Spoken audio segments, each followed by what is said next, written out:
Hello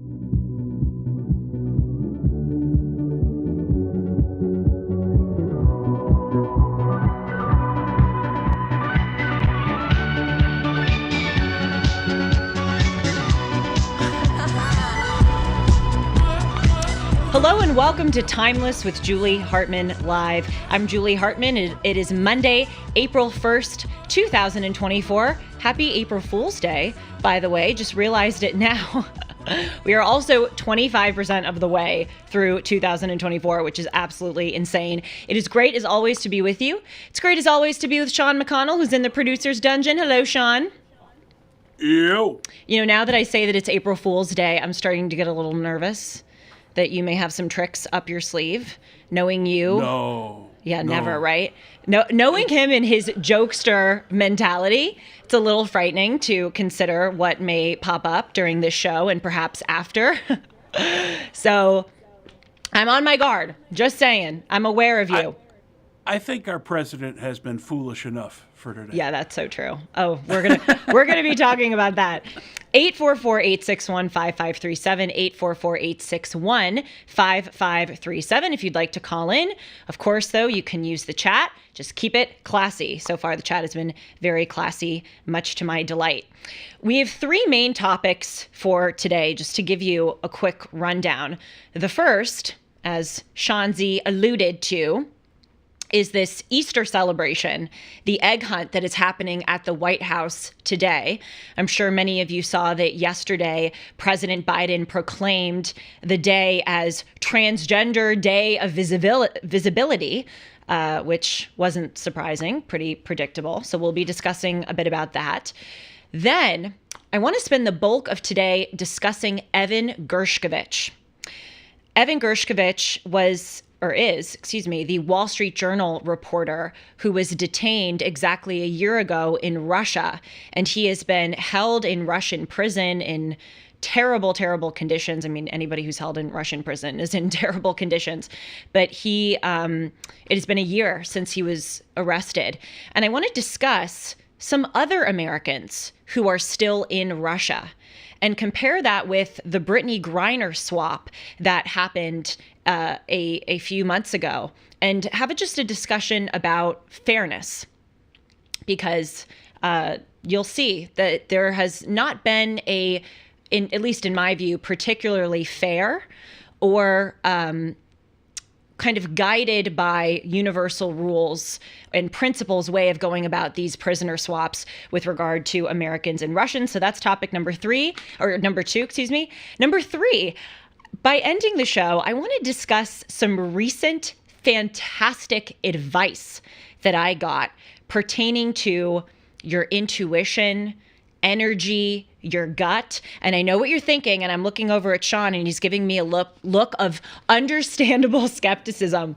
What are you talking about? Have you turned into a hippie who's, waving incense on a mountain talking about intuition and gut and energy? But let me tell you, I got this advice recently, and it was so life-changing that I just have to share it with you, and of course hear your thoughts. I'm not claiming to be an expert on life advice. I am going through this journey alongside all of you and just trying to figure it out and shape myself well as I go along. But this stuff, I have a feeling that you will really like it. And hey, we're always talking about religion and logic and reason and Torah and all this stuff. Let's throw in a little hippie stuff every once in a while. I've been following my gut my whole life. Ba-doom-tsh. Yeah, well, all of us have in our own ways. And sometimes your gut is not always the best thing. But that is what we will be discussing. Okay, so let's dive in. But first, actually, let's dive in, but not quite yet.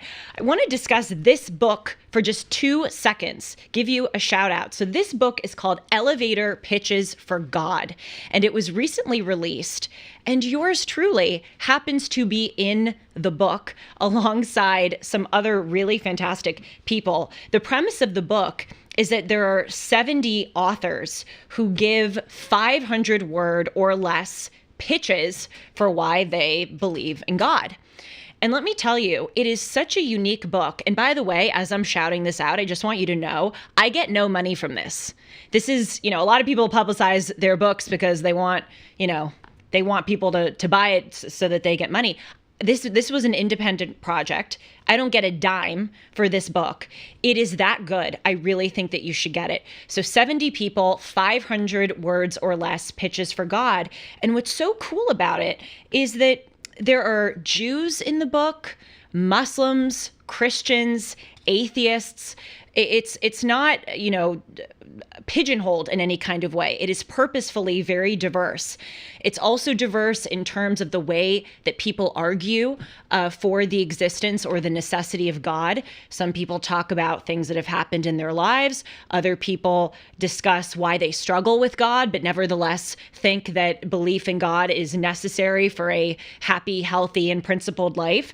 And the cast of characters, of authors in this book is really spectacular. For instance, the late Senator Joseph Lieberman is featured in the book. It was released the day that, or a few days before actually he died. There are physicists in the book, chemists. I'm in the book. I don't know what you'd classify me as, but I'm thrown in there. Larry Elder's in the book, Dennis Prager, Alan Dershowitz. Seth Dillon, who's the CEO of the Babylon Bee, is in the book. A writer for the somewhat famous TV show Friends is also featured. So again, I just really recommend this. I'm seeing here a Hollywood actor is also in it. I don't get a dime. I am recommending it because it is a fantastic book.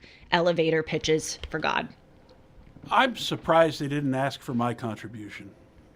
You would have given a fantastic contribution. We had this discussion over the Easter table yesterday when my did little you? niece asked my mother about the difference between Christianity and Catholicism. And I have, in my years, boiled it down to this, no pun intended. God is a potato. Belief in God is a potato. And there are many chips, many different flavors of chips as to how one may get to that potato, but you got to believe in the potato.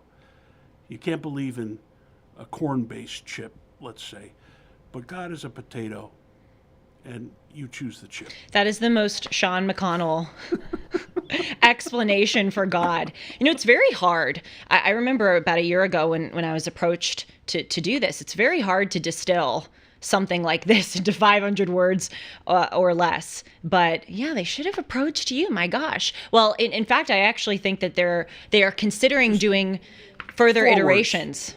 Yes. God is a potato. They're considering doing subsequent iterations. So I will recommend to the great compilers of this book your fantastic contribution. So that's that. And then one final thing, I promise. I feel like I'm always doing these by the ways before we get to the actual meat and potatoes of the show. But I will not be here next week. I know you're so sad. What are you going to do with your Mondays, Tuesdays, and Wednesdays? My gosh. No problem. I'll just host the show. Don't worry about it. Yeah. Oh, no. So we're actually not going to be on. Is that what you're saying? We're not going to be on. No, I'm going to be in Europe. I'm actually going to Madrid and Rome next week. I am so excited. But just kind of an FYI that there will be no Timeless next week. Don't worry, I will be back the week after, probably like glowing from all of the revelations and inspirations I will have, going, of course, to the Sistine Chapel for the first time. Probably will do many shows about that. But just an FYI that there will be no Timeless next week. But, because I always prepare ahead. What I'm planning on doing is taking segments of Dennis and Julie from the past year. I've been combing through Dennis and Julie's and pulling out these like 5 to 8 minute segments and posting them sort of as their own Julie Noted. So next week, please do come to this channel because you'll be seeing a lot of those fantastic kind of highlight reel conversations from Dennis and Julie. Okay. With all that out of the way, I can see the chat is alive and well. Welcome, everybody. Thanks so much for being here. Again, the call-in number is 844-861-5537, 844-861-5537. But let's dive in to Transgender Day of Visibility, which President Biden announced this weekend. And, seeing the reactions to this tells you so much about the moment that we're in this country. And we see this all the time where there's some woke event that happens and half the country is totally cheering it on, thinks it's like the best thing to ever happen.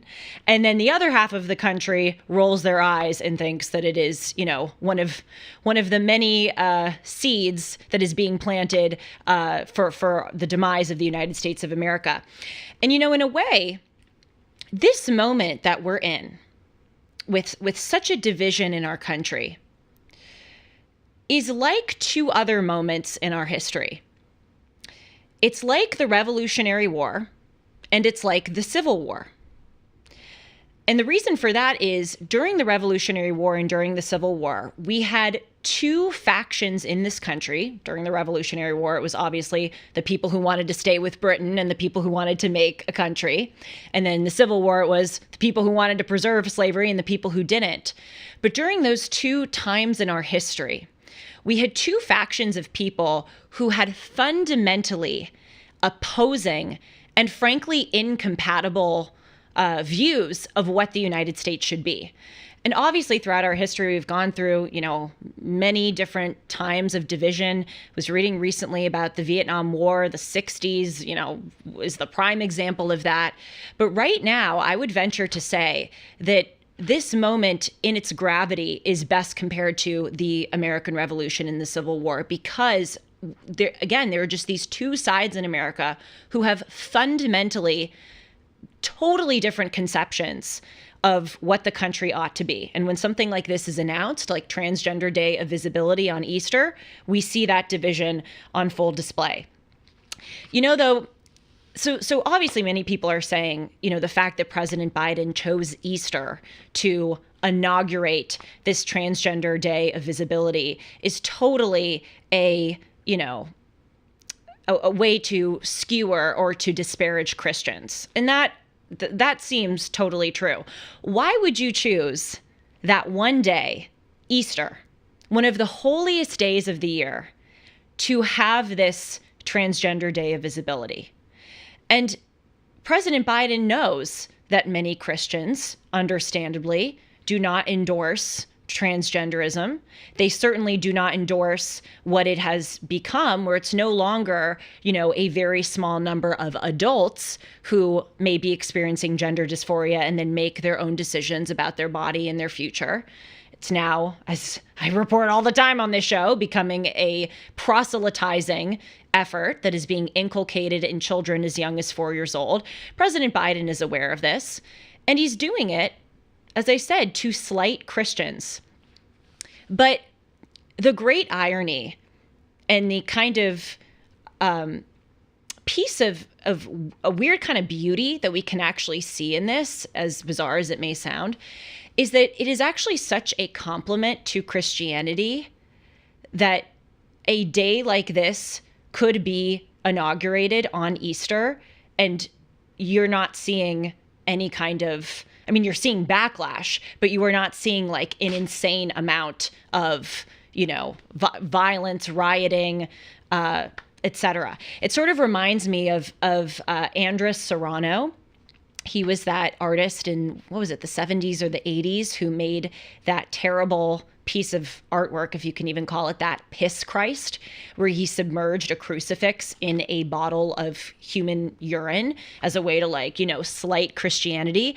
And in a weird way, of course, that's horrible. I'm not endorsing that. But in a weird way, the fact that Andres Serrano could do that, and Christians may have been very much opposed to it and very vocally opposed, but remained tolerant and respectful of his decision to have that artwork. It reflects something about Christianity. It reflects the tolerance of Christianity that such a thing could be allowed to happen. As not PC as this is to acknowledge, but it's the truth. Can you imagine if there was a piss Quran? Of course, not every Muslim around the world would, resort to bad actions, shall we say, in protest of that. But I think that you and I can imagine what would happen if such a piece of artwork were to be created, as we saw what happened in Denmark when people made cartoons of the Prophet Muhammad and the violence that ensued as a result of that. Can you imagine if Transgender Day of Visibility were inaugurated on Eid, which is in 2 weeks? Eid is the end of Ramadan. I think it's happening on April 9th or April 10th of this year. And of course, again, that's not to say that every single Muslim or all of Islam would react in a bad way. But I think you take my point about the differences between the reactions. But so there's that Transgender Day of Visibility. But, another thing that was very unsavory about the White House Easter celebration planning is actually something that's happening today. Today, there is the Easter egg roll. And actually, this year at the White House, President Biden and First Lady Jill Biden are celebrating families of the National Guard.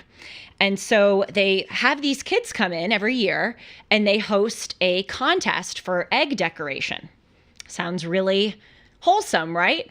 Well, there was a flyer that was disseminated in the lead up to this Easter egg roll about the rules. And they outline, that they want the families of these National Guard members to submit artwork inspired by the theme, quote, celebrating our military families. Again, seems totally wholesome.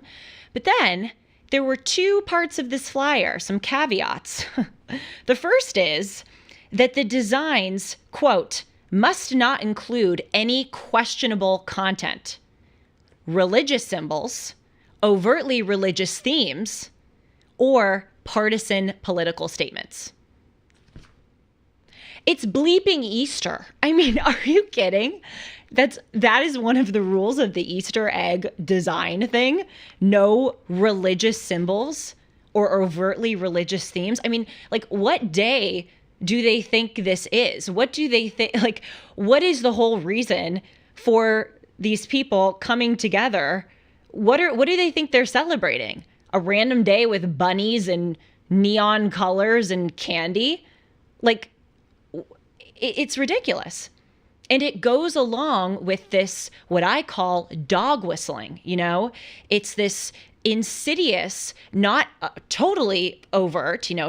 They're not coming out and saying, we hate Christians, we hate Christianity, we hate Christian symbols. It's not as stark or overt as that.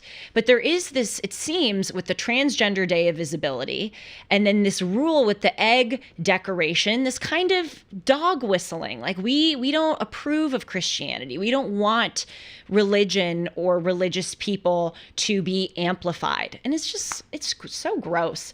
So that was the first part of the flyer. And then the second part is a predictable thing, but nevertheless just worthy of immense eye rolling. Another part of the prohibitions on the egg decorations is that material cannot promote, quote, bigotry, racism, hatred or harm against any group or individual, or something that promotes discrimination based on race, gender, religion, nationality, disability, sexual orientation, or age. Now imagine being a kid going to the White House to decorate Easter eggs, and you're reading the flyer and you're like, okay, no bigotry, racism, hatred. I mean, look at all of those. It's like a legal document that literally reads like the Civil Rights Act of 1964. You cannot promote discrimination based on race, gender, religion, nationality, disability, sexual orientation. They're children. What do you think they're going to draw? But see, this is what's happening. It's actually having if these individuals are really pure in their intentions and they very much want to unroot racism and bigotry from American society, what they're not realizing, and by the way, I don't think that is their intention, but let's say their intentions are pure. what they don't realize is that they're planting seeds in these kids' minds. Like when you go to decorate an Easter egg, unless you're a really like unhealthy jackass kind of kid, I don't think you're sitting there like thinking about how to design the egg in a way that's discriminatory or bigotry. But when you read something like that, it plants the seed, I think, in your mind, and it just makes you more hyper aware of these things when they shouldn't even be a consideration, especially on a celebratory day like Easter. Sean, you're looking with skepticism. I was listening. You threw that in my lap. I mean, I do have some thoughts. Please, go ahead. Whether Biden did this obliviously or intentionally. Of course, it was intentional. He is a proclaimed Catholic, right? He does the Ash Wednesday, so he knows the importance of Easter. Whether that coincidentally fell on the same day as Easter this year or not, I can imagine the backlash had he announced on April Fool's Day that it was Transgender Visibility Day. There would have been backlash from the other side. Mm-hmm. And my other thought was, can you throw that other picture up of them with the Easter Bunny? Oh, remember like a year ago when the Easter Bunny was guiding President Biden? Yeah. I think today should be National Furry Awareness Day. Oh, Furry yes. Visibility Day. Look Yes. at that. Oh, My goodness. Oh, my gosh. I don't know. He actually looks pretty chipper. Yeah. I don't understand the whole flip-flap. So I'm seeing a question in the chat, which I really appreciate. It's from Brady. It says, who does it hurt if Transgender Day and Easter fell on the same day? The answer is that, okay, it doesn't technically or like physically, obviously, hurt anybody. But I would... Please keep giving me your comments, Brady. It's so weird to kind of like interact and want to hear the response of somebody in the chat. But it's a total affront to Christianity, because Christianity and Christians are very much against transgenderism, and understandably so. Understandably so in the sense of what it has become, which is truly, truly evil. It doesn't mean every transgender individual is evil. It doesn't mean that every, transgender person in promoting, pronouns or something are doing it from an evil place. Of course not. But there is a group of people in this country who are proselytizing to children. I've done this many times on the show. There's this Illinois school district, District 65 in the state of Illinois, and they are teaching kids as young as 4 years old about non-binaryism, about pronouns, about queer stuff. That is taking a blank slate, an impressionable young mind. Kids shouldn't be talking about any kind of sexuality or sex. They should be playing with toys and having fun. That is taking these impressionable minds and trying to fill it with your political agenda. And so Christians very much oppose this, and let them have their day. Let them have the holy day of Easter. It seems very much like it was done as a dog whistle and as a kind of signal to President Biden's base, like, I'm gonna, stick it to these white supremacist, bigoted, Trump voting Christians. That's how President Biden and others view Christians in this country, by on their holiest day having it be a transgender day of visibility. It's at least my take. But, this whole idea of not having any religious symbols on, like, decorating the Easter eggs, it's so stupid because it's Easter. It's wrong to, I think, have prohibitions like that on decorations that kids make. But also, it shows that President Biden doesn't understand, or chooses not to understand and appreciate, the role that Christianity has played in building this country. Even if you're not Christian, we should all have respect and reverence for holidays like Easter, because it is a part of a tradition which has been the bedrock of our nation. I did a segment on this a few weeks ago where I listed all of the things that we don't even consider that come from a Christian tradition. Even this idea in our Constitution that all men are created equal. Like, we think that that's just something that people all of a sudden came up with. Where did that come from? That came from the founders' reading of the Bible and the amazing quote in literally the first 3 chapters of Genesis, that we're all created in the image and likeness of God, and men and women are equal. That's a huge thing that we got from the Bible. Even this idea of universal moral standards that all of us abide to, that we're judged equally, that is something that came from the Bible, because God is ethic-centered, not ethnic-centered. This idea that men are not basically good, and we need restraints on our power. I mean, that is the whole basis of the Bill of Rights. The way that the Bill of Rights is worded is to outline this entire list of things that the government cannot do to you. Look at the wording of the First Amendment, nor shall Congress abridge, the right to freedom of speech. That comes from biblical wisdom, that human beings are power-hungry people and we need to be restrained. Even, by the way, the separation of church and state, ironically, is a Christian oriented idea that the founders got from Christianity. Because in the New Testament, there's that quote from Jesus, "Render unto Caesar the things that are Caesar's, and render unto God the things that are God's." Our whole society, whether or not you are Christian or not, is steeped in Christianity. We are the beneficiaries of the wisdom and the system that was created because of Christian principles. And for President Biden to just, discard that and say, oh, no religious symbols on the Easter eggs, come on. Just gross.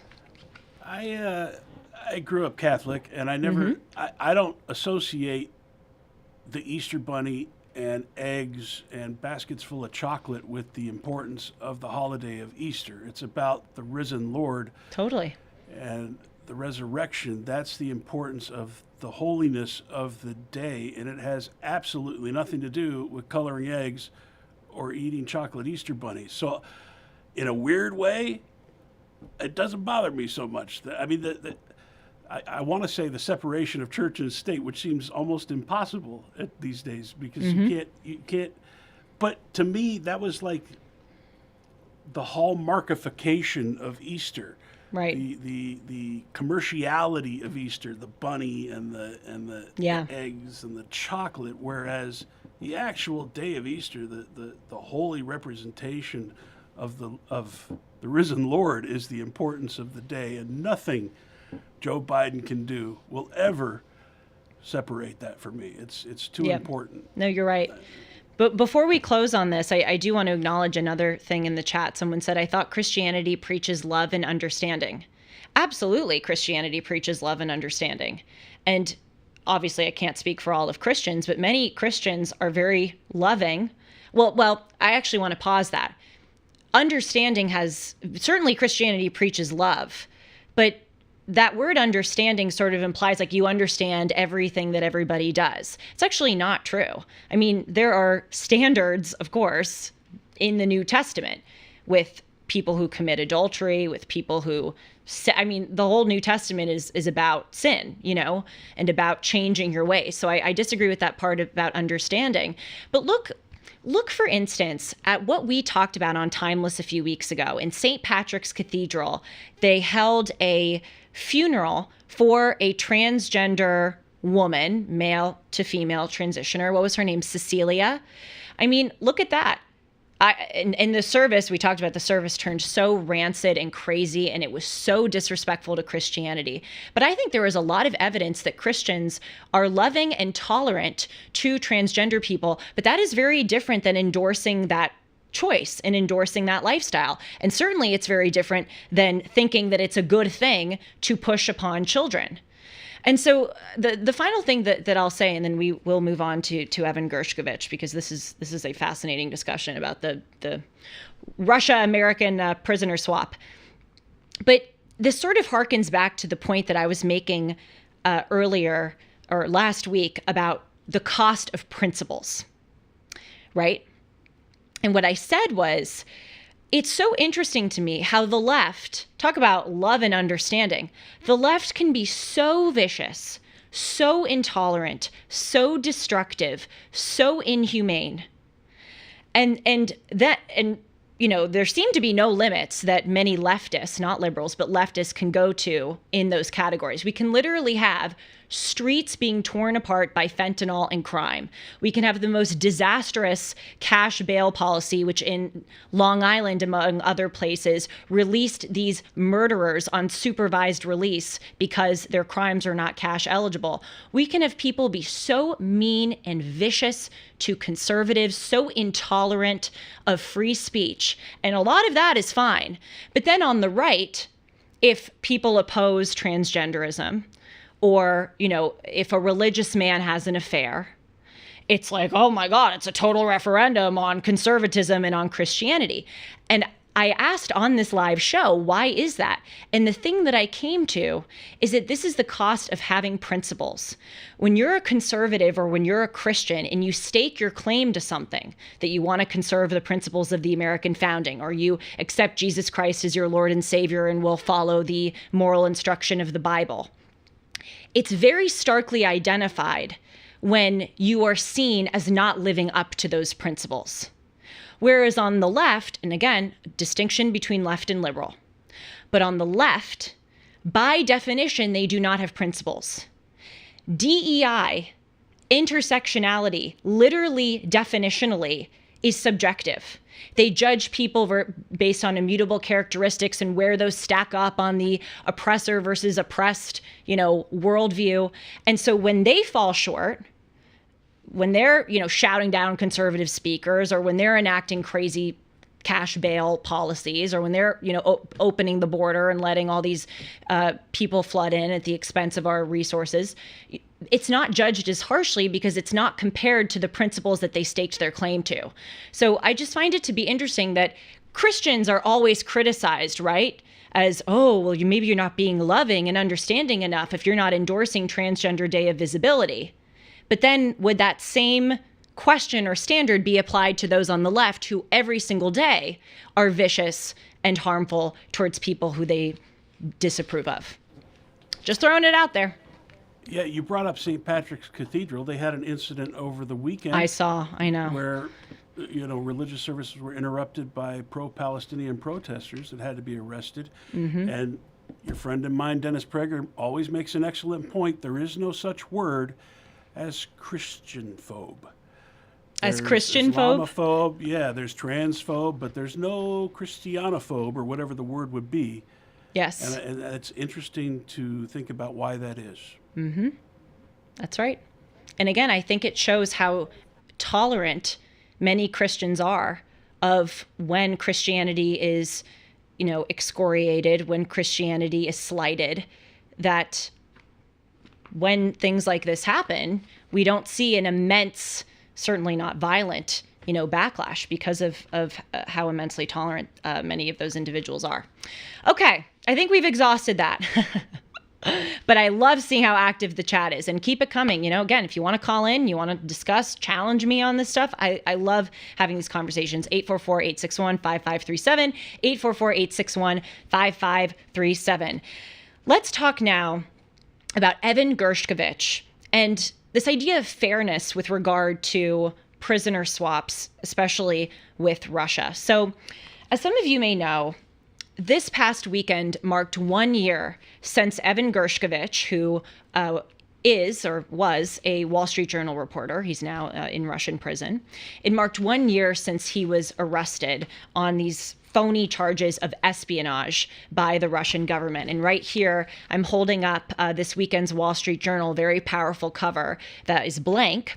And it says, his story should be here. And they do a whole profile on Evan Gershkovich and what he has endured over the past year, how he has missed a year of his life, rotting away in prison. I mean, 23 hours a day he sits in that cell in his prison in Moscow.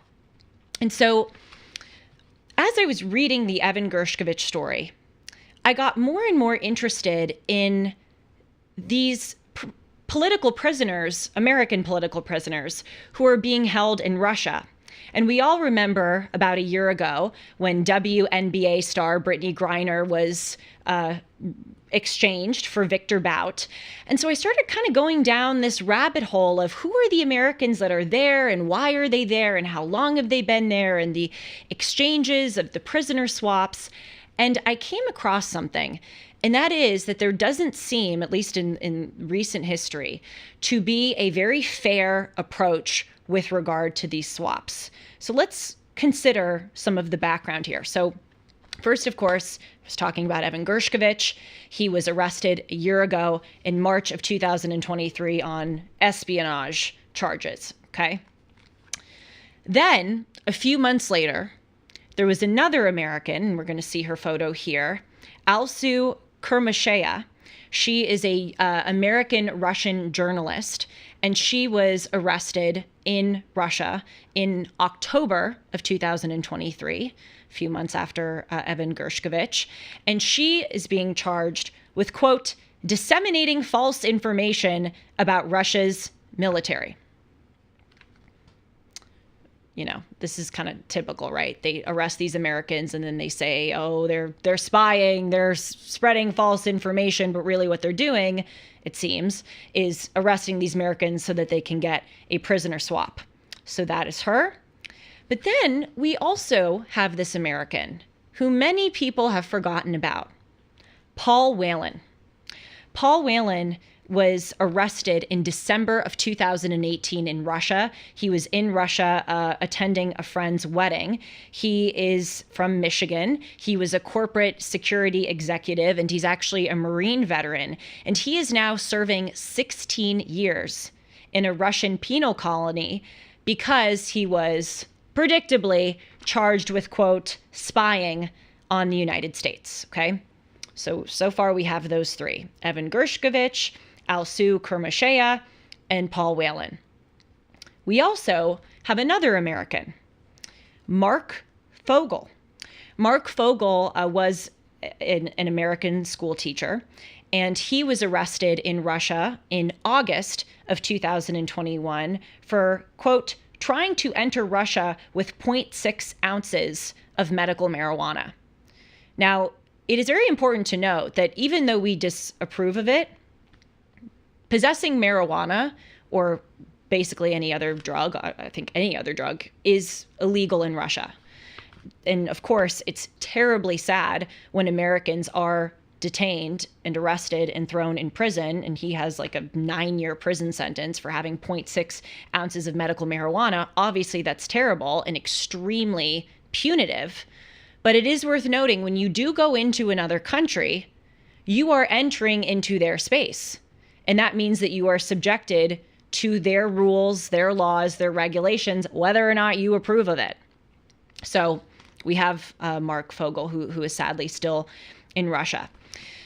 But let's talk for a minute about Brittney Griner. So we all remember about a year ago or a year and a half ago, Brittney Griner was released from Russian prison.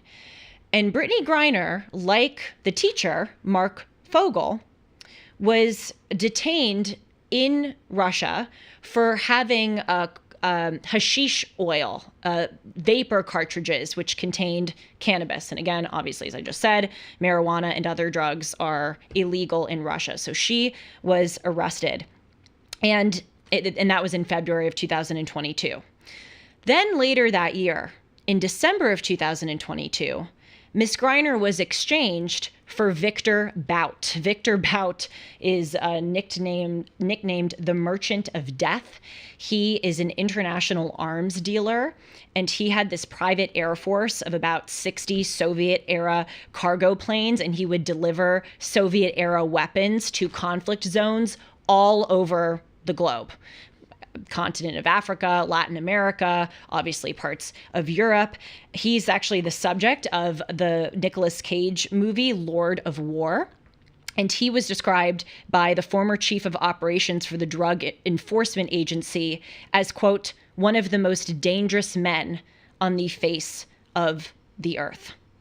So Brittney Griner was swapped for him in December of 2022. Let's pause for a moment and consider this question of fairness, okay? So let's do a little bit of a recap. Paul Whalen in 2018, that's the Marine vet, in Russia for the wedding, accused of spying. He's been in prison since 2018. Then there was actually, let's talk about Trevor Reed. Forgive me. Let me just give the background on Trevor Reed, and then we'll go back to summarizing this. Let's pull up this picture of Trevor Reed. There's another American, Trevor Reed, who was also a Marine veteran, and he was arrested in 2019 for intoxication and allegedly endangering the life of a Russian police officer. And he was exchanged in April of 2022 for Konstantin Yeroshenko, who is a Russian pilot who was arrested and put in prison here in the United States for drug trafficking, okay?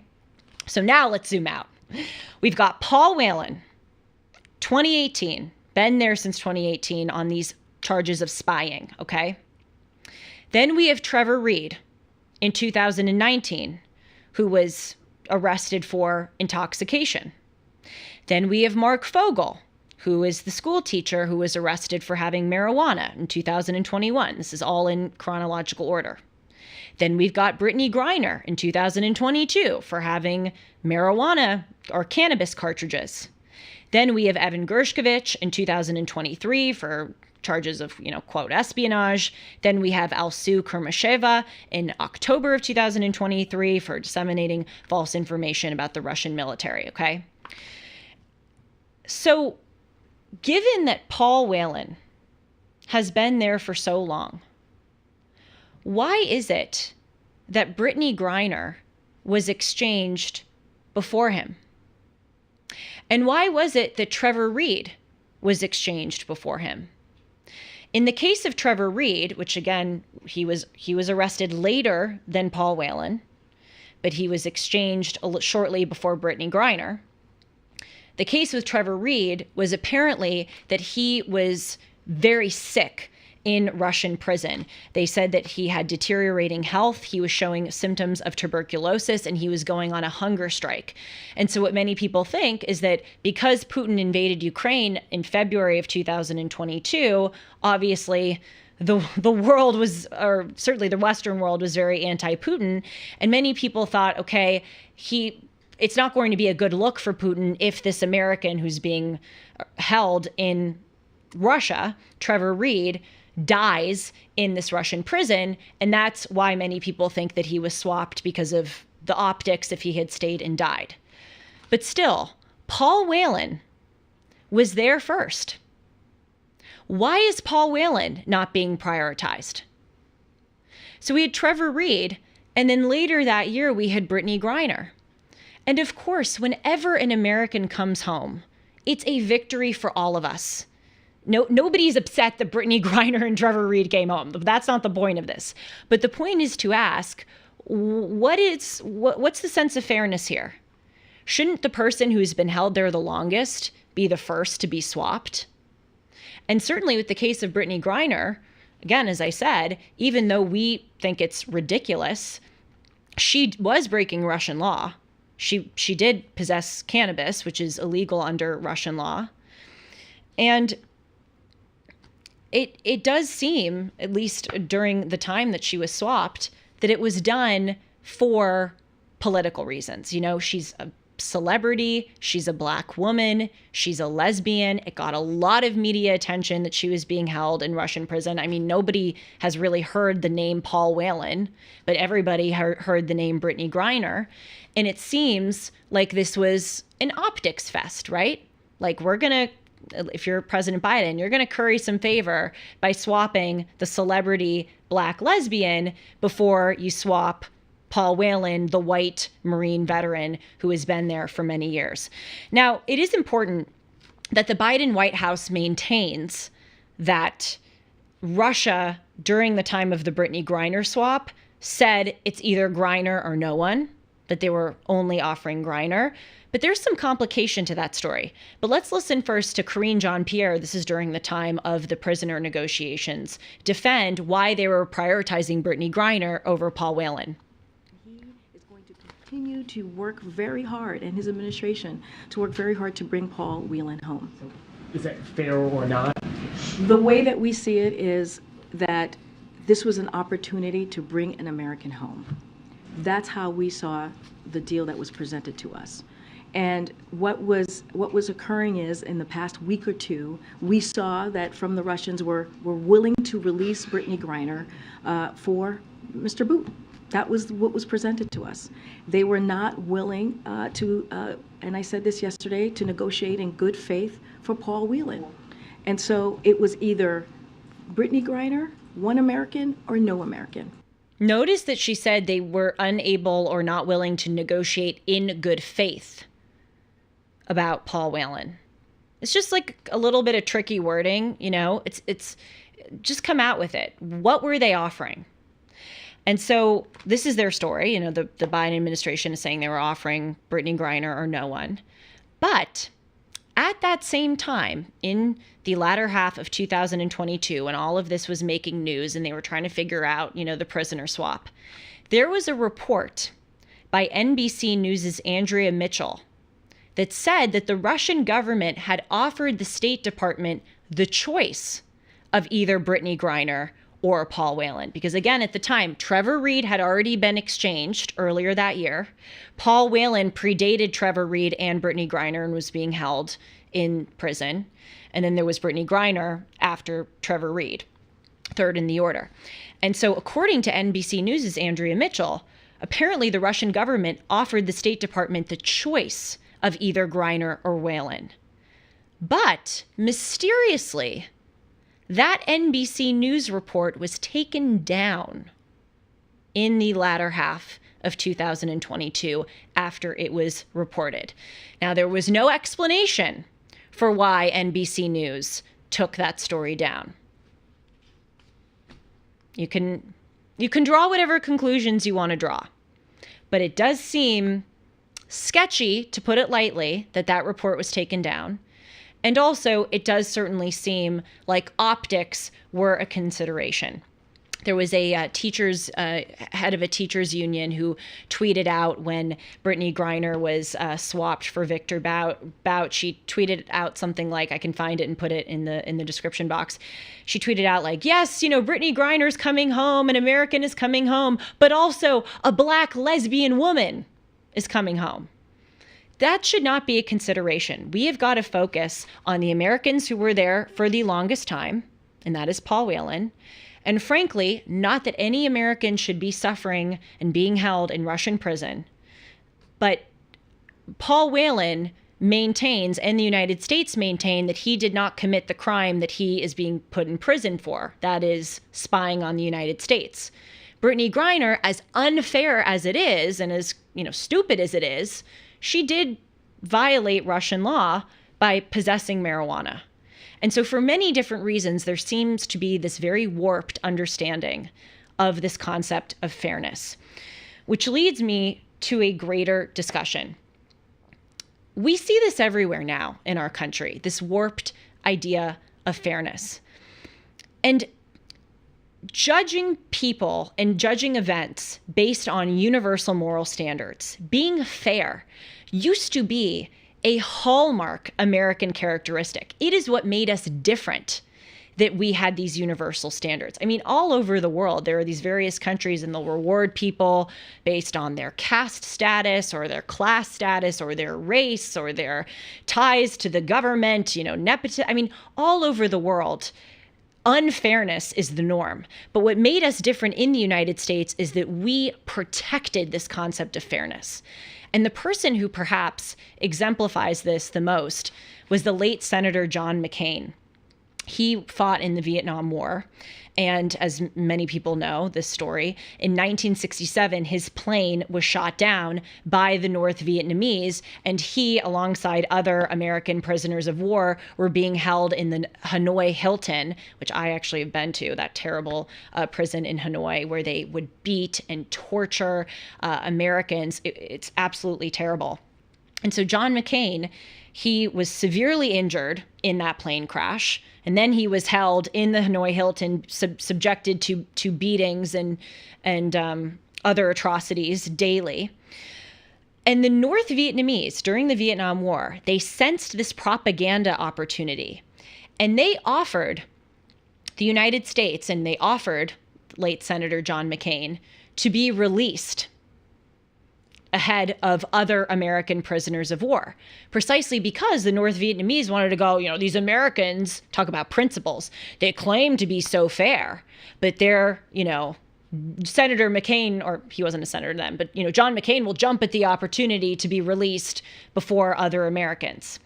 And by the way, John McCain, the reason why they singled him out as sort of being as being the propaganda opportunity is because John McCain's father was the commander-in-chief of the U.S. forces in the Pacific during World War II. He comes from this very storied American established family. And so the North Vietnamese wanted to release him to show that these Americans are not as fair as they say they are.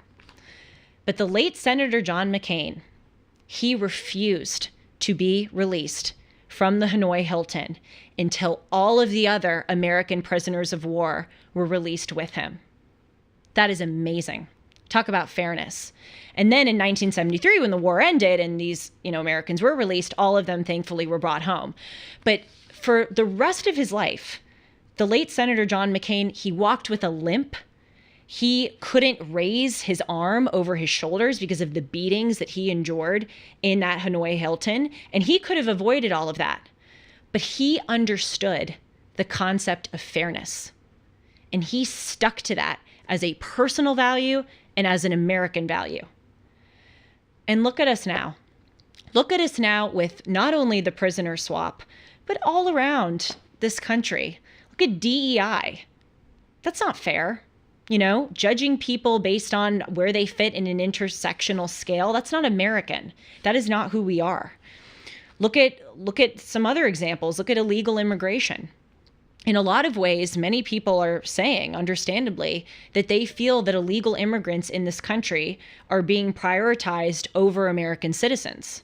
As I recently discussed on this show, veteran homelessness went up 7% from 2022 to 2023.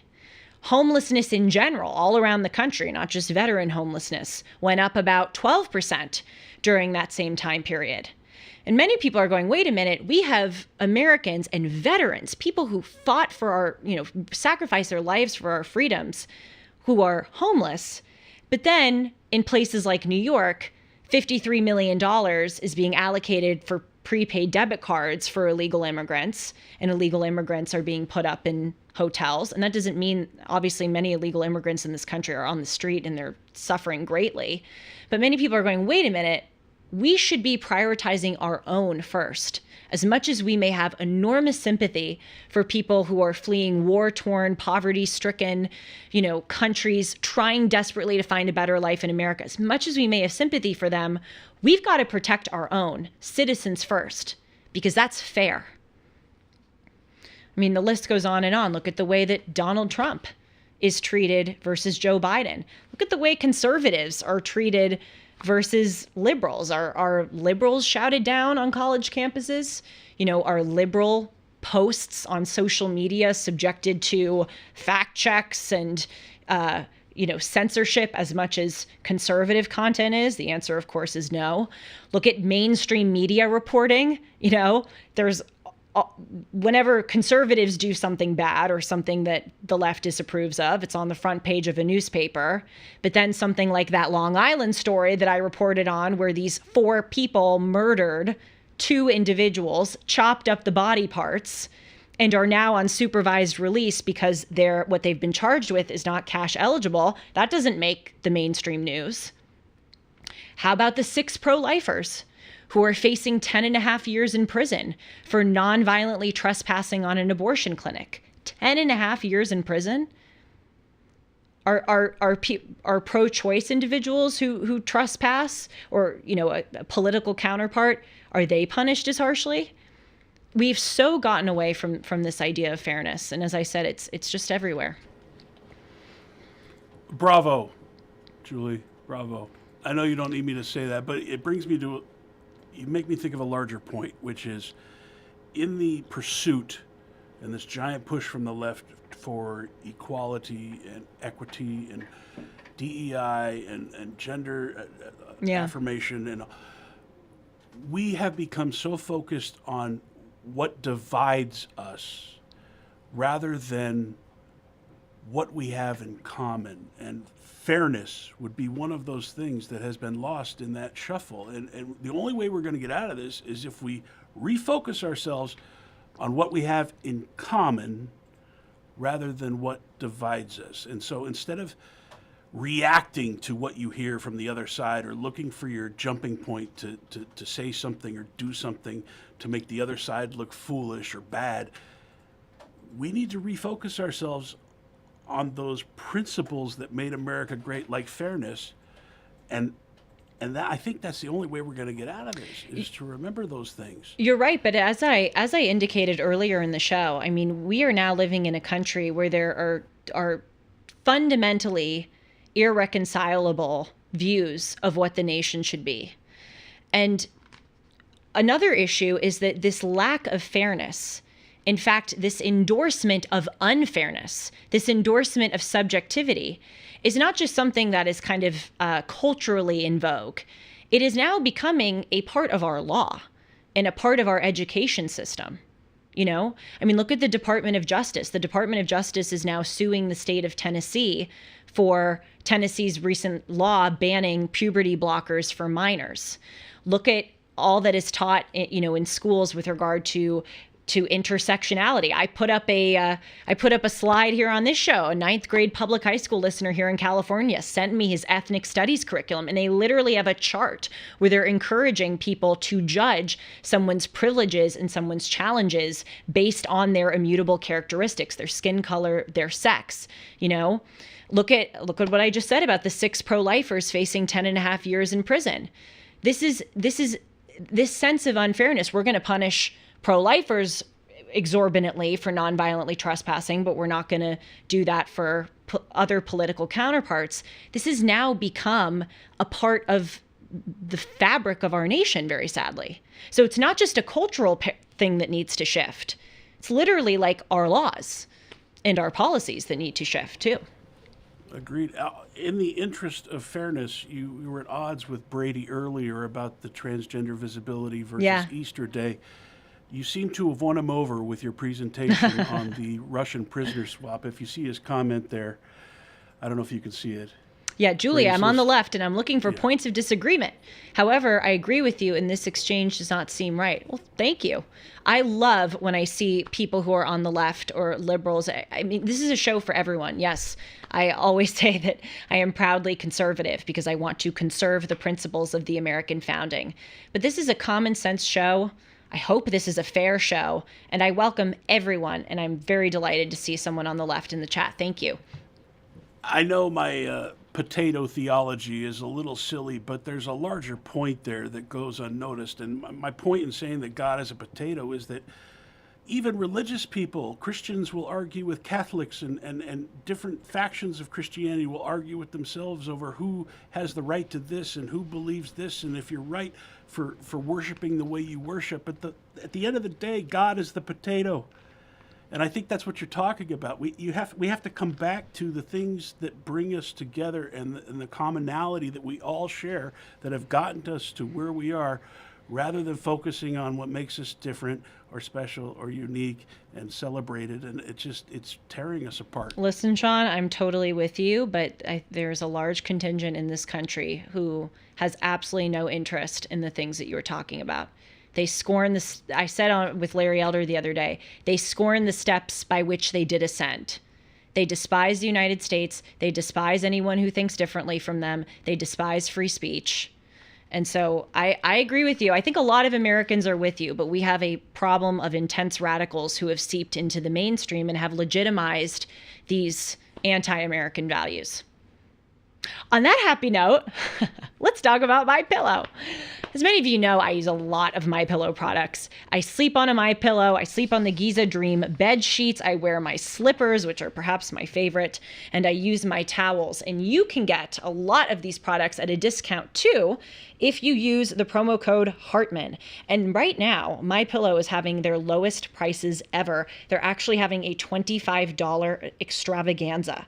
That's right, literally $25 on most products. 2-pack multi-use MyPillows, $25. MyPillow sandals, $25. 6-pack towel sets, $25. 4-pack dish towels, you guessed it, just $25. For the first time ever, the premium My Pillows with all new Giza fabric are also just $25. Orders over $75 will also receive free shipping. Just go to mypillow.com and use the promo code Hartman, or call 1-800-566-6745 today and use the promo code Hartman. And as Shanzi always observes, Hartman is spelled with one N and no E, Hartman. Seriously, get these products. I would not advertise them if I didn't use them and like them. And special shout out to the My Slippers. Okay. Those of you watching live, you're being let in on a little behind the scenes thing. I need some agua before I'm talking about energy and intuition. I gotta hydrate my gut before I wax eloquent about that. Glug, glug, glug, glug, glug. Glug, glug, glug, glug, glug, glug, glug. Glug, glug, glug, glug, glug. Excuse me. This water break brought to you by My Pillow. Yes, that's right. Yeah.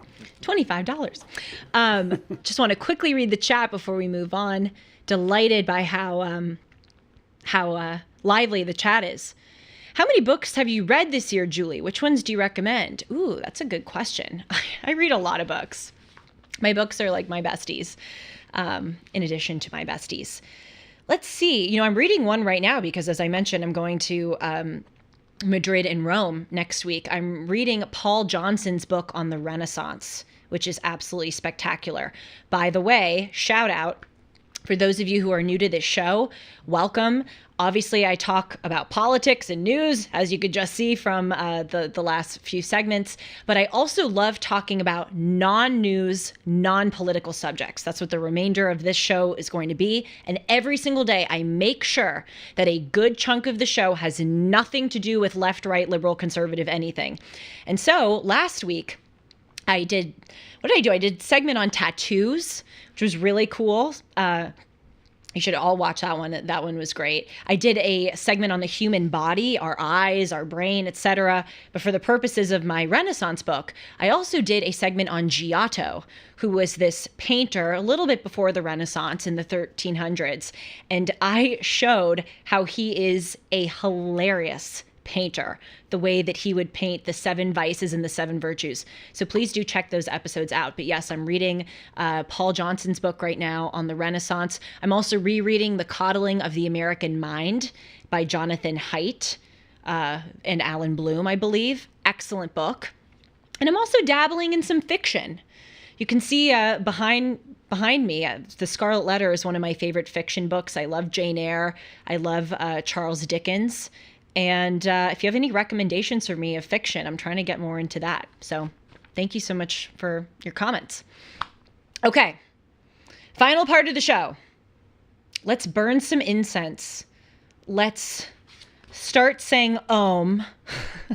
Climb to a high mountain. Let's get a nose ring, Let's get a yoga mat, because we're talking about energy, intuition, trusting your gut, etc. Not going to spend too much time on this, but I just want to give you a little bit of a preview of some really amazing advice that I got from someone on this subject. I met this individual at a Christmas party a few months ago, and we hit it off. He's in his 60s. He's married with kids, retired, and we started chatting. And as you know from listening to Dennis and Julie, I talk a lot about how I have a lot of mentors in my life. I'm very blessed to have a lot of great, great friends my age, but also I have many friends who are significantly older than I am, male, female, from all different walks of life, even from many different countries, believe it or not. And when I encounter individuals like that, I just try to learn as much as I can from them. And if they're wise and they have something to teach me, I try to just integrate them into my life and soak up as much of that wisdom as I can. In fact, that's what I did with Dennis. When I first encountered Dennis, I was so taken with his work. He influenced me so much. I emailed him to thank him for his influence on my thinking. Then he invited me, into the studio. He invited me on the show. But after that radio interview that we did, we were just going to go our separate ways, it seemed. Like I just met Dennis once, was on his radio show, goodbye. But I actually contacted Dennis and I said to him, I would like to be your summer intern. I literally just proposed this to him. I said, I would just love to work for you this summer. And I said, I will do anything that you want me to do. I am not high maintenance. I will get your dry cleaning. I will shine your shoes. I will organize your desk. And by the way, I absolutely did that. I definitely organized his desk. I will, run errands for you. I literally do not care. I just want to be in the room with you. I just want to be as physically close to you as I can as you're going about your everyday life because I have so much to learn from you. And that's how all of this got started. I was literally his summer intern for one summer, and I did do all of those errands, but I sought him out because he was so wise and I just wanted to learn. Yes, Sean, you're cutting in. You're going to reminisce about that summer? It's when we first met too. I am, but first when you said, when you first encountered Dennis Prager, like you were on safari and he was lumbering across the Serengeti. I was on safari, in fact. I was on the internet. That's how I encountered Dennis Prager. Yes. No, but to your point, when you did that first radio interview, I came into you during the break after your first segment. I trusted my gut, and I said to you, when's the podcast? It's the first thing Sean ever said to me. He opened the door, came in, and he goes, when's the podcast? But the important thing is at that time, I had no idea there would be a podcast. I just thought Dennis was so wise and I wanted to learn from him. Anyway, back to the whole energy stuff. So I encountered this guy at this Christmas party and thought he was really wise. And recently we had coffee and we sat there for like 3 hours. And he was just telling me about his worldview, which very much has to do with a lot of the stuff that we're talking about. You know those people who have like such a sturdy worldview that they, even if you don't agree with all of it, they so believe in it and it has worked for them and it has been time tested. When you encounter those individuals, it's so thrilling. This guy was that individual. And so I just want to give you some takeaways from our conversation. And we recently filmed an episode of Dennis and Julie about this, and I just want to alert you to it for you to watch it because it was so funny for me to sit across from Dennis Prager and talk to Dennis, who's Mr. Logic, rational Bible, Torah guy about energy and intuition and your gut. It was so funny, and God bless him, he was very open to it. But that one is a really good conversation. So let's start with the first takeaway, and that is about projection. This individual and I, we were talking about negative thoughts, and I, like many people, definitely suffer from having negative thoughts. You're not good enough. You're not, pretty enough. You're not going to get married. You're not going to succeed. You're stupid. You're this, you're that. I mean, who doesn't have these thoughts all the time, right? Nobody likes you. You're made a bad decision this morning. You shouldn't have done that. You shouldn't have read this, etc. So we're talking about those bad thoughts. And this individual said to me, so much of life is projection. If you are feeding yourself bad thoughts and you're telling yourself all the different ways that you're going to fail and you're not good enough and it's not going to happen to you, you will project that outward. It is a guarantee. And so he said, when you have negative thoughts, you need to do something. You need to catch it and you need to flip it. That was his advice. Catch it and flip it. Be aware of the negative thoughts and totally turn them on their head. So if you're telling yourself, I'm never going to succeed at my career, it's never going to happen for me, I'm not going to be successful, oh my gosh. Catch that thought and flip it. Tell yourself, no, I am going to succeed at my career. It is going to happen for me. Because again, if you are thinking that it's not going to happen for you, it's not going to happen for you. Because you're going to walk about your everyday life, and that is the energy, to use our, incense burning hippie term, but it really is true. It's not something to snarl at. It's true. If you're telling yourself all these negative things, that is what you are going to project. And so I said to this guy, as he was explaining this to me, I said, well, what if the negative thoughts are true? You know, what if the bad things that you're telling yourself, even though they're hard and maybe they're debilitating you, what if it's actually true that you're not going to succeed at your career, you're not going to meet the person you're supposed to be with, or you're not good enough? What if you're catching them and flipping them and you're going in the positive direction? And what if the positive direction is lies? I said, isn't that kind of placating yourself? Like, isn't that just like taking a glass of wine and placating your emotions when you may really need to face the hard truth? And his answer I thought was so good, where he said, not all negative thoughts are bad. You know, you need negative thoughts in order to propel yourself forward. You need to be appropriately self-critical. But many human beings tend to get into the realm of thinking the worst and not having the negative thoughts be an appropriate amount of self-criticism, but the negative thoughts become a kind of indulgence, and they become a kind of, total synopsis of what's going to happen to you. And he said the negative thoughts could be just as much of an illusion as the positive thoughts. Like you think that the negative thoughts are true, but the positive reality could also be true. Yes, it could be true that you may not succeed at your career, you may not meet somebody, or that you're not good enough. But it could also be true that you will succeed at your career, you will meet someone, and you are good enough. So why wouldn't you choose the positive route? Because even if the negative route is true, being mired in those negative thoughts is just going to keep you back. Whereas being positive with an appropriate amount of self-criticism, that is what is going to propel you forward and what you will be projecting. Yes. We'll pause for a minute. A famous quote or meme, and I don't know who it's attributed to, but it's, if you think you can or you think you can't, you're right. Yes. You know? That's so true.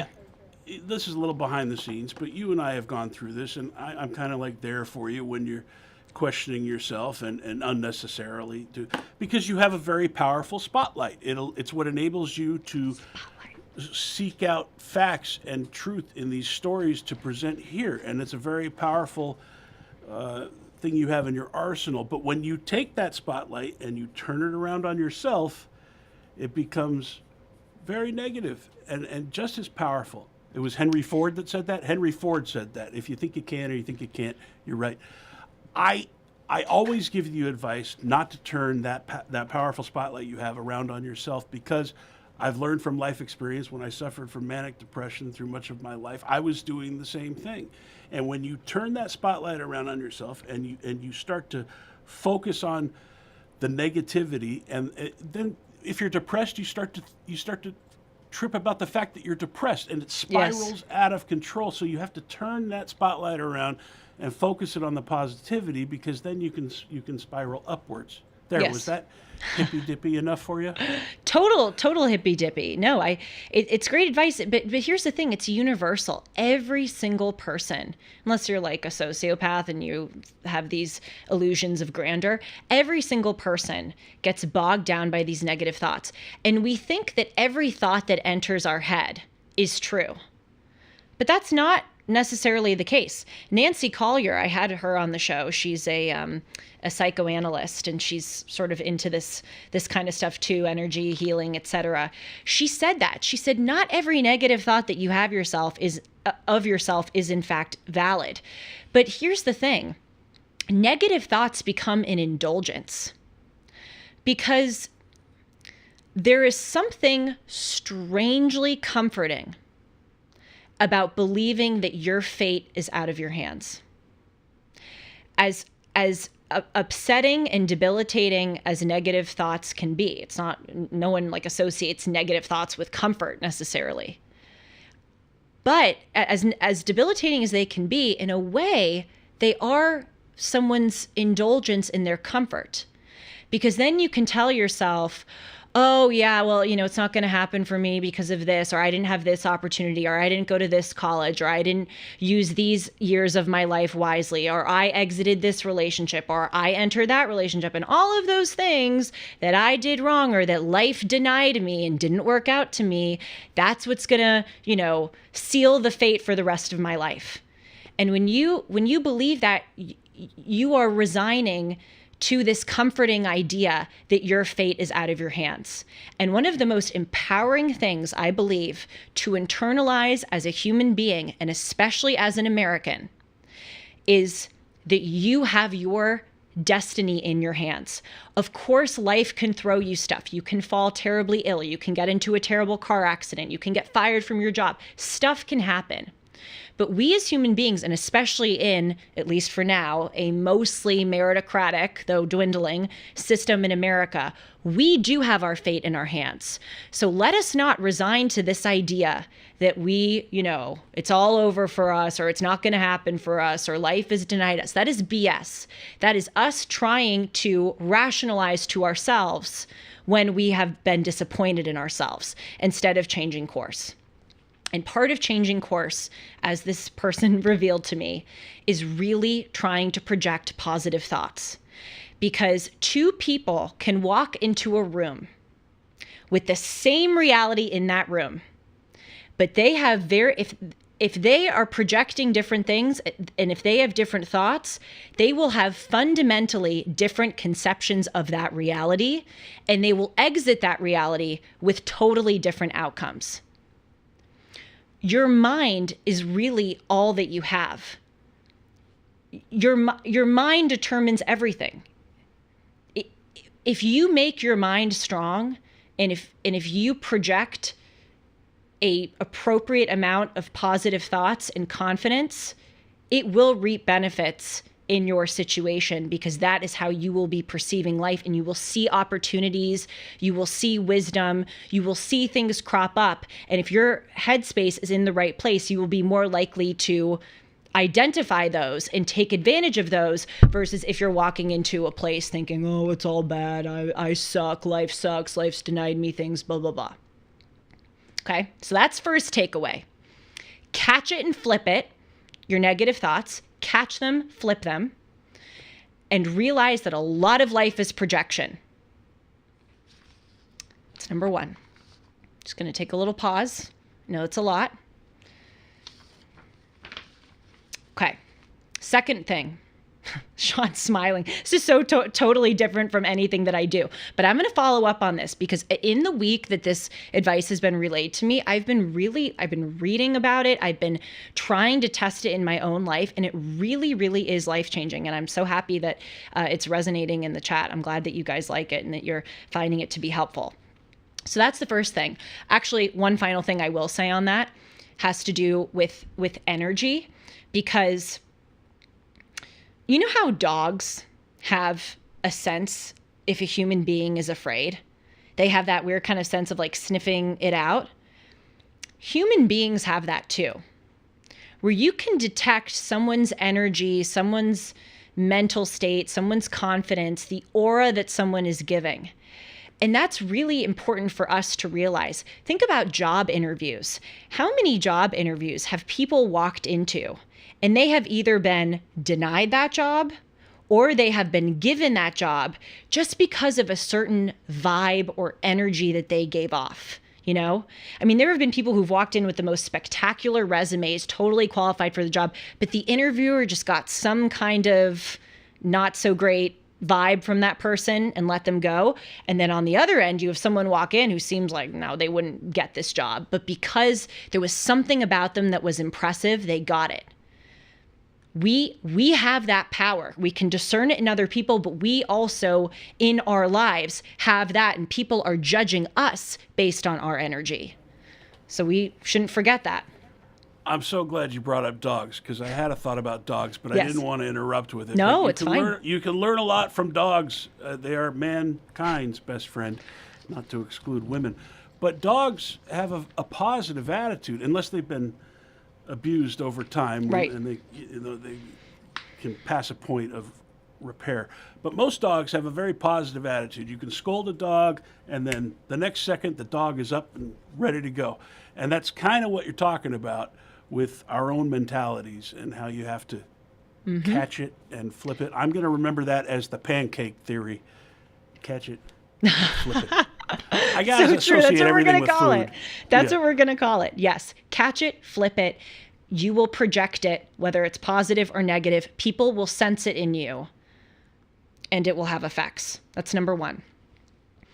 Number two, gut, your intuition. Sean said he lives a lot of his life paying attention to his gut. Don't we all? But actually, we don't. We listen to our gut in terms of our stomach when we want to eat, but we don't listen to our gut. And you know, it's fascinating because one of the myths, in my view, of the modern world is that everything in life can be reduced to reason and logic and data and cross-checking and studies and etc. I mean, you hear all the time, you know, in conversation where you'll be discussing a social phenomenon and people will go, what's the data on that? You know, give me a study. And it's like, okay, not everything can be reduced to data or a study, but we've been fed this stuff in the modern world that you shouldn't trust your gut. You shouldn't trust your intuition. You should weigh all things, you know, equally and do this kind of research analysis to make decisions. And I'm all for reason. I'm all for logic. I'm all for being, you know, even-handed and not succumbing to your emotions or these maybe passing feelings. But your gut is different than your emotions. The way that I define your gut is that part of you that has all of the accumulated wisdom of your life. And your gut kind of your gut has all of that accumulated wisdom. And over time, there are things that people notice, or there are things that you go through, and maybe it doesn't always have an effect on you. You don't even realize that you're noticing it. Maybe it's the way that someone said something. Maybe it was the way that a situation made you feel. Maybe it was a small mistake that you made that you don't even remember to this day.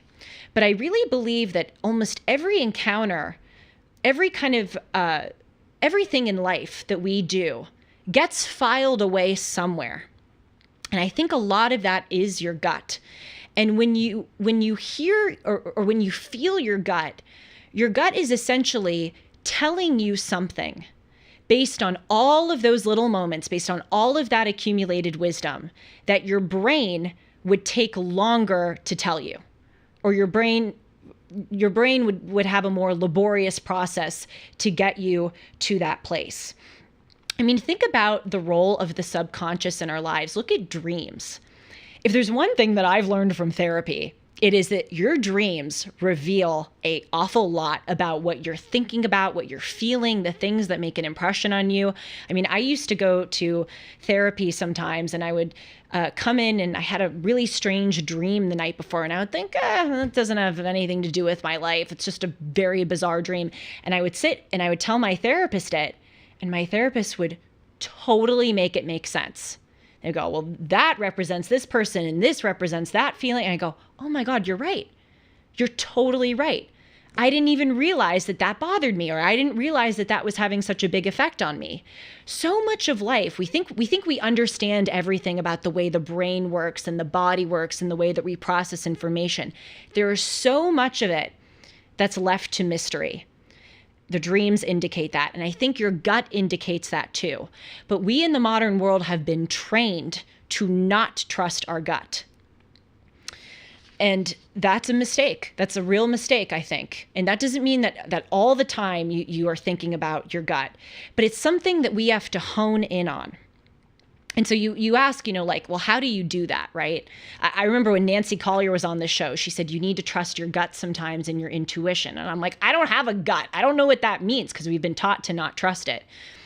But one of the things this wise person who is the source of all of this wisdom that I'm regaling to you, he told it to me and I've kind of built on it in my head. But one of the things that this person advised me to do is to, quote, test the system a little bit. And this is what he meant by that. Because I said, I don't have a gut. I don't know what to, what does that mean, a gut? And he said, just in everyday life, kind of approach things with a serenity and just leave certain encounters or certain decisions open to your gut.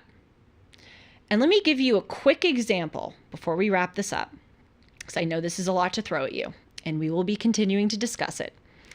Let me give you a quick example of how I've been testing the system. And this is the smallest, most stupid example. You're going to laugh, but it's been working. My 5 dear producers in the control room don't understand this, but those of you who are women in the chat will understand this. Dressing sometimes as a woman can cause stress. And frankly, dressing for a show can also cause stress, because I often think, oh my gosh, did I wear that last week? If I'm talking about something serious, should I be showing that much skin? Does this top fit me well? Is, something going to show? Whatever. And so often before this program, I'll look at my closet and I'll be like, oh my gosh, what the heck am I going to wear? And I'll fret about it because I want to present myself in a good way. I don't want to repeat too many outfits. Again, stupid example. But recently what I've been trying to do is I'll go into my closet and I'll kind of look at all the options. And again, approaching it with a serenity, testing the system in a small way, look at all the different clothes, and I'll kind of go, okay. I'll go about my day. I'll read my newspapers. I'll get my coffee, I'll read my Renaissance book, etc. Then I'll go back in my closet, and I swear to God, over the last week, my gut has told me what to wear. I swear to God, you're going to think it's mumbo jumbo, hippie, energy, incense, kumbaya stuff. But you have to start with kind of stupid things, just even like looking at a menu, just of what to order. Sometimes people go, oh my God, what do I order? Blah, blah, blah. Just look at it, kind of have this calm, and work on that gut. Work on hearing it, feeling it in the small examples, and then it will build in the bigger examples. So today you went into the closet and your gut said, sun's out, guns out, right? Yeah, guys usually go to the closet and they go, oh, yeah, I know. I'm good. I know. I'm trying to read the chat. No, but today I was like, oh, I haven't worn that top. I'm going to wear that top. Chill, calm, whatever. Ian James says, I think your touchy-feely mumbo jumbo is helping me. Thank you. You're welcome, Ian James. I give credit to this person who kind of set me on the journey. Esteban says, yes, we are miraculous in so many ways. Considering how complex and wondrous our brains are, we should all be far more positive and about our capabilities than we are. Yeah. Wow. I'm so glad that this is resonating. And gosh, I'm trying to think, should I do the third one, or is it kind of too much to throw at people? Nah, go through it. Trust your gut. Okay. That's number 2. Trust your gut and test the system a bit. And by the way, test the system with your positive thoughts. Like every single day, just test it out. Go into a room where you otherwise would feel anxious and self-doubting, and just walk in and go, I'm going to kill it today. I'm going to do really well. People are going to like me. I'm going to demonstrate my competence. And this meeting, this event, this date, whatever, it's going to go well. Test the system a little bit. And then, okay, that's so we've done 1 and 2. Let's go to number 3, and then we'll wrap it up. The third thing I learned from this individual is this idea of radical acceptance. Now, this sounds kind of antithetical to a lot of the things that I talk about, because I believe that as a human being, you need to have a bit of unrest constantly, honestly, in order to propel yourself forward. If you're totally accepting of your situation, of your character, of yourself, of your circumstances, then what is going to propel you forward?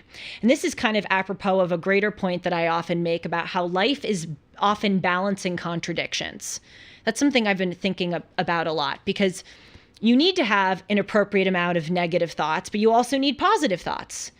You need to have doubt and fear, but you also need to have optimism. Literally everywhere in life, you have to balance these contradictions. Even look at something like money. You have to both save money, but also take risks and invest money if you want to, make some money. Think about the way that we deal with people. We have to balance being forgiving and understanding of others with also being exacting and knowing when to set boundaries and knowing when to be harsh on people. We have to balance giving attention to our friends versus attention to our family, et cetera, et cetera. So all of this is a balance.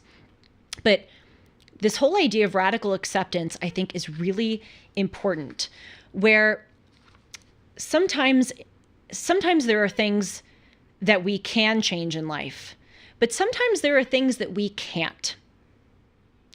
And instead of ruminating about them, especially about the past, just kind of try to approach it with, again, this radical acceptance.